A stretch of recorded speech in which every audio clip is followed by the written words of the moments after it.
Here at Paddy Power, we're the home of the Money Back Special, with some incredible offers every single week. Check out the website or app today. Terms and conditions apply. 18 plus, begambleaware.org. Welcome back to the Racing Postcast, and it's time to talk all things Galway. I'm David Jennings from the Racing Post, and I'm joined to preview Wednesday's action at Ballybrit by Brendan Duke and Tom Malone. How's it going, lads? Not too bad, thanks. How was the first day for you, Brendan?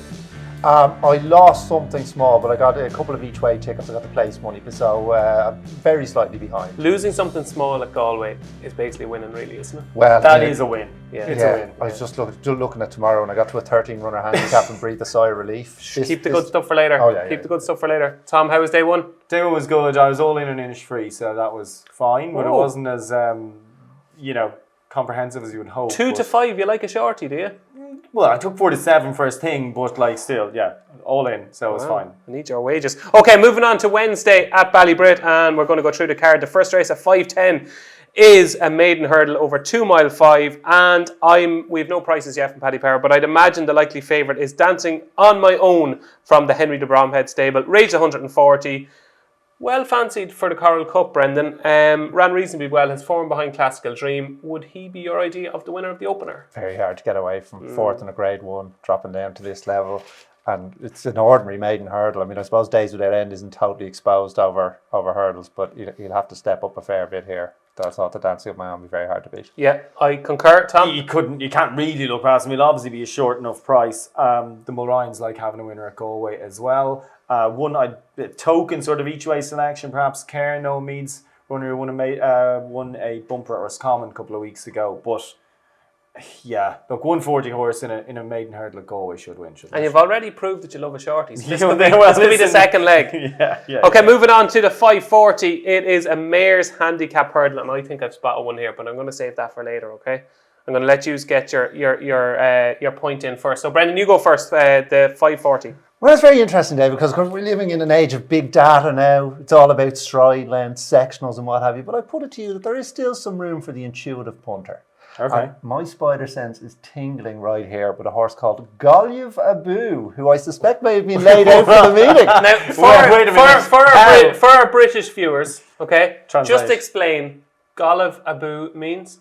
Well, Galway is Galway and Abu is up Galway. Up Galway. On Galway. Up Galway. So, I mean, you'd imagine the connections when they named this beast to said, geez, we'd love to have a winner in Galway. Now, Brendan, if you're tipping this horse because of the name, you need more than that. We're not paying you big money to be on here just to tip a horse because of his name. Absolutely. You could have stopped that sentence earlier, couldn't you? Anyway, go on. Go for it. Not exposed. And now perhaps I'm putting 1 and 1 together and making 3, but had a comeback in Bellewstown, ran a lot better in the finishing position, suggested, blew up late on and finished 7th.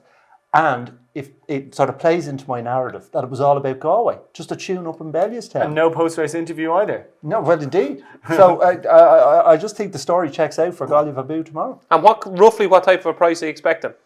Well, 25s into 8s, I'd say. Yes, Pat Kelly, 25s into 8s. That would definitely suit my narrative, Tom, yes. Okay. Now, the most interesting horse in here, Tom Malone, is I Like the Way You're Thinking, who was done under apologies. Careful. Was not Legal done will be on. under the non-triers rule at Fairyhouse, but many people thought that the run was, how would you describe it, Brendan? You're quite good with words. So how would you describe the run in Fairyhouse? Educational. Educational, yes. Yeah, look, he was buried out the back again. At least, if you're going to get caught, don't get caught twice. But, you could double down. It's just whether you actually think he has a chance of beating the rest of these. I mean, look, you can't go and say, oh, I'm worried about a horse getting done for non-trying. I mean, how many maiden hurdles do you watch? You know what I mean? Don't fret about it. Is the horse well handicapped off a mark of 111? I don't know. Is he? Maybe he is. Maybe he is. Well, I wouldn't be bothered. If we see a big slew of money for him, perhaps. But of the Fruit Loops in here, and of any of these, I think it's going to token pop up West Coast time, just because I think he's due something. He is an absolute fruitcake. And the winner last night, Linger, I think he could win exactly like that. Get buried get shuffled back, and then when things start to die in front, he might come home and win, like Linger did, or like Gordon Elliott's did in the first as well. Fruit Loops and fruitcake. The same sentence. That's a lot of fruit. Listen, this is Galway, and it's the second race in the card, and it's only an 88 to 123. And neither the money or 6 a day. No, neither. No. I go with neither. You going either? Potato. Okay, so your selection's West Coast time, West Coast Tom. time, yeah. You're with Galway Boo, and I'm taking you on with the stablemate. I'm going for Dawn Raider, who was third in the race last year off 118, runs off 122 here, was third in Cheltenham in October off 128, has been chasing deplorably, pulled up last twice, but I got the impression that this was the plan for this horse for the last 12 months. But now you've got me thinking that I'm wrong. Forky, let's do the Forky. Because he's not called Galway Boo. So, There you go. Yeah. So moving on to the 6:10 at Galway, it is a mare's handicap hurdle. Quite an interesting affair here, Tom Malone. Very, very open, like the 540. You can make cases for any number of them. Yeah. Have you any strong fancy? Yeah, I do. I fancy buttons and bows. Keep it simple. Buttons and bows. Second 2 runs ago. Winner last time out. Darrow Keefe in the plate. Pat Flynn. Jake McManus. Lots to like about it at Galway. Punchy. I like it. Brendan Duke. I'm a bit conflicted because the walking in Memphis is trained by Gavin Cromwell, which I love, and by Jeremy, which I love. And you like the song. Well, indeed, yeah, it's a catchy number as well. But it's the trip. Doesn't look like an obvious one for the drop and trip. So I'm going to oppose it with Harry Fry, a man who does not waste bullets. He's a bullet conservationist, this man. And he's sending over this Enna Boy for an Irish hurdle. And there is this theory that English hurdlers are badly handicapped to take over to Ireland. But he's obviously decided this is worth a go. Beat a couple of informed rivals the last day in Southall. And in Harry we trust. Okay, I'm going to go for Miss Sassy here for Paul Nolan. Rate 123 over fences, only 106 over hurdles, and was third to your selection actually last time. Yeah. And I just thought it was a little pipe opener for Galway. So Miss Sassy for me. Yeah, one slight item, Miss Sassy. I'd always thought you wanted a little further than this. But then again, the finishing straight at Galway, the last hurdle is so far back. Actually, it's fine for a stare because, there's just so little jumping required. Linger jumped the last in sixth, won by 6 lengths. Yeah. Yeah, that tells you what can change. It can change drastically on the run-in at Galway. Thank the Lord, moving on to the 6:45. It is very, very straightforward stuff. It is the toe trifecta maiden. This is the race you want. When you're just after backing 3 losers, you want to do a little multi for the last couple of races in the card. Would you triple your stake? You want a 1 to 3 favourites just to get your confidence back up, Brendan. And build me up Buttercup. What a cracking run at Ascot. Looks absolutely head and shoulders above his rivals here. Yes, I was guesstimating £20 in hand. That could be conservative. I tried to find negatives. I came up with that she can be a bit keen and the trip might be a bit short, but she still win. Tom Malone? Yeah, look, kind of unopposable. Maybe run from areas sort of token selection, but really, it's very, very, very token. I mean, this is just wins, and let's move on. Just wins. It's one for your trebles, your doubles, your lucky 15s. Build me up Buttercup in the 6:45. So that's it for part 1 of our Galway preview. Join us after the break where we'll get stuck in to the Galway plate. What's my horse's handicap? The fact that you're backing him? Everyone loves a newbie. That's why Paddy Power Games are giving all new customers 60 free spins on daily jackpot games. New Paddy Power Games customers only, 1 per customer. T's and C's apply. 18 plus. BeGambleAware.org. Welcome back to the Racing Postcast, where we're previewing all the action at Galway on Wednesday. And the big one, it's later than usual this year. It's at 7:20, so you've got plenty of time to study and figure out what's going to win the 2019 renewal of the Galway Plate. It's a real high-quality renewal this year, Brendan. And I think we're fancying the same horse, which is not like us. No, well, I mean, particularly as you say, it's so hard to rule any horses out. I mean, it's a token selection for me. I think you're a bit sweeter on them than I am. Yes. But I did come down on Coney Island. You know I like a class angle. That was a really good effort in a red-hot Ryanair off 157 in a handicap. He's probably never going to be the horse we thought he might be at one stage. But, he did reasonably well last season. Okay run in the Lexus, very good run in the Ryanair. And he still has scope. And the most unbelievable thing about Coney Island is what? I don't know. He's only 8. Yeah. 8 years of age. He does feel like he's been around for a long time. So I kind of think he ran against Cotto Star and Demon, didn't he? He beat Annabelle Fly, 2 years ago? Unbelievable. The way I look at this is, right, you've got a horse who is not probably a grade 1 horse right now, okay? So they kind of go through the entries, they go through what races this horse is capable of winning, they say, well, a Galway Plate, loads of prize money, prestigious race, JP loves to win it, did so with Carlingford Lough and plenty of others. And I think going right-handed after a break on this sort of ground, over this trip, I'm a big, big fan of Jody McGarvey. Think he's underrated. Do you remember what you got for Christmas in 2017? Excuse me? Do you remember what you got for Christmas in 2017? I don't. I Yeah, would well, that's the imagine. last time he won a race as well. Yeah, I so would that is a imagine. slight negative. Yeah, it is, I would imagine. And how many Boxers pounds has he been socks dropped since then? Well, he is hasn't. run off mark of 157, but you've got to rate him on that Ryanair run, I think. Yeah, I know. And, I'm just like, yeah. at 10-1 the Galway plate that's deep. Are we, now, is there a case here that this is an absolute rogues gallery? Like, Mengley Khan, York Hill, there's a few others that could get out and get loose in front. A situation like last year, Black Court, and he could get out and get loose in front. Could you see? Is that your selection? I'm actually not sure I have a selection because I want to tip up Snugsborough Benny, but I actually think he's gone a little short, around 11 or 12 to 1. Had him kind of down at more 16 to 1 mark. But he's kind of obvious course and distance winner. Really nice run in the Irish National. Big fan of the horse. Obviously the plan since the Irish National, that's a positive. I think it's probably a hotter race than they maybe expected it to be. But I think Black Courtin could get out and get loose. York Hill, if you're giving Coney Island a squeak, at least York Hill's been dropped a few pounds since he's last won a race. He's off a mark of 154. The right-handed, obviously a massive negative. But, Clarkham won this race last year. Mm-hmm. Yeah. And you say Carlingford Lough. Carlingford Lough and Road to Riches won the race in the 140s, handicap mark-wise. So, it's not like Coney Island, who has reached his level as opposed to winning this race. This has turned into a bit of a Coney Island bashing, hasn't it?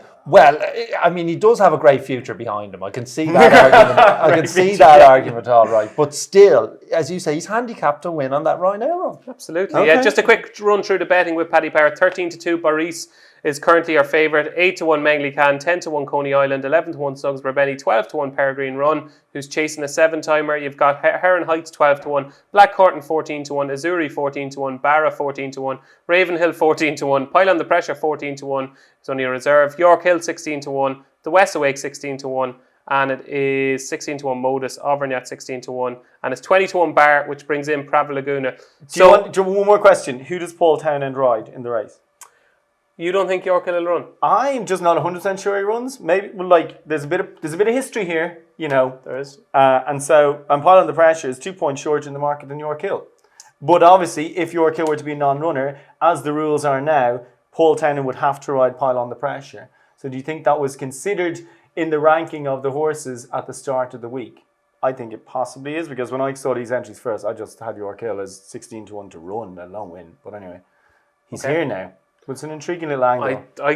I haven't delved as deep as that into it, but I thought York Hill would probably run because they've nothing to lose. He's a has-been who is a headbanger who could do anything, and potentially he could rock up in a race like this and win it. You just don't know. He has the ability. 154 at 16 to 1, I think. Yeah. Okay, to sum up, I'm a Coney Island fan. You are a Coney Island fan. Coney Island on the double. You're not really. You're only a blow into the Coney Island. He's a real Coney Island fan. True. You are a token Coney Island fan. That's true. Yeah. I'm not, and my main selection would be Snugsborough Benny, but do you know what? I really wouldn't be surprised if York Hill won if he ran.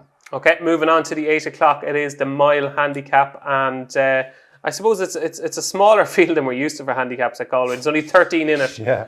And Brendan Duke, what Blessing. do you fancy? What do I fancy? Well, I really like this Torrent Shaman. I was down in Killarney when he run. He's a really good looking horse by Shammerdale. You won't be surprised to hear that. But they must have got some land when he got a mark of 90. The handicapper is really, really taken with this bit of form. Now, I think he was value for a lot more than the 3/4 of a length he won, but he sort of ran around a bit when he got to the front. Maybe we should blame Frankie Dettori for that, because no one would have been watching that race if he'd won it and Frankie wasn't there. Possibly. You know what I mean? All the eyes were on it. Broke Frankie's heart. There you go, 90. Not so smart now, are you? The Frankie factor, this stuff runs deep, doesn't it? Yeah, it does. I still think maybe I'm just overdoing it being a slave to the aesthetic. Now, you often do see it with these horses. They get a mark after winning the maiden and you think, oh, that's very severe. And then they go and bolt up. Because this is a horse of some potential. Drawn 8, 13 runners around Galway. He needs wits about him. But Killarney's a tricky track to make your debut on, and he handled that. I'll go with the Torrent Shaman. I think he could be a good horse. Tom Lone? Maybe just pop up Balefire. I wouldn't be against Torrent Shaman as well. Wouldn't be in love with the idea of getting 90. But yeah, Balefire, just another one for Mick Halford and Ronan Whelan Godolphin. I have one here. Go for it. I properly have one here. Okay, so picture the scene. It's Monday at Galway. I'm usually working at Monday in Galway, but this year I'm down Wednesday, Thursday and Friday for all my fans. And 2, 3 probably. But You'll get pints out of it. You'll definitely get pints out I'm of it. sitting down on the couch watching the racing, and I actually made a pasta penne with asparagus and pancetta, which I was really proud of. So I'm watching the race on RTE on Monday night, and the 7 furlong handicap comes on, which I was fancying a horse called Silver Service, which didn't run, no bet in the race, and watching the race. And the minute the race was over, I turned on my laptop and I said, please God, let Engels Rock be entered somewhere else this week, because nothing went right. Got pushed back further than ideal out of the stalls, got shuffled back coming down the hill, and didn't really get much room to manoeuvre coming up the home straight. And I thought ran really, really eye-catching under tender handling. Once his chance is gone, I thought he was given a nice time. And it rocks up in a mile handicap, which I think it needs an extra furlong. In this race, drawn stalled 6, Wayne Lorden booked. I think Engels Rock is the bet of the day. What a boy. I feel like I was on the couch eating the pancetta. Well, I know. That seems So simple, right? Pancetta, a bit of garlic, bit of asparagus, bit of pancetta, bit of Not a chili. fan of it. She's a lucky girl, David. Lucky She's girl. a lucky girl. She didn't get any though. You know what? You don't know the half. Yeah. You don't know the half. The things I do. But anyway, Engels Rock will win the 8 o'clock Shout. at Galway. I hope viewers and listeners are listening. Okay, moving on to the finale. It is the handicap over 2 miles, and not as strong an opinion here from me, but I thought Upgraded was reasonably well handicapped off a mark of 65 for Tony Martin and Robbie Colgan, so I'll go for Upgraded. Brendan Duke. Reasonable effort from Falak the last day in Leverstown. The extra 3 furlongs will help. He's down a pound in the weights, and the boy Ben Cohen takes off a handy 5. I thought Story checked out for a big run. One vote for Falak. Falak for the exact same reasons as Brendan. Okay, 2 votes for Falak, and I am with Upgraded. So the best bet from each of us on day 3 of the Galway Festival. Tom Malone, we'll start off with you. I'll go Snugsborough Benny each way in the plate. I thought you didn't really fancy Anton in the Galway plate. I'm going to put, 5, what are you getting, 5 places with Paddy Power? Yeah, I think it's Okay. You can't be out of 5. Okay, so Snugsborough Benny. We need a each winner. way. We just need a winner. I mean, the if you've Galway been listening to us, we need a winner. Snugsborough Benny in the Okay. first 5. Okay, Brendan Duke. Galiev Abu in the 540. Galway Blue in the 5:40 at Galway, and I'll go for Engels Rock in the 8 o'clock at Galway. My thanks to Tom Malone and Brendan Duke. I've been David Jennings. Thanks for watching and listening.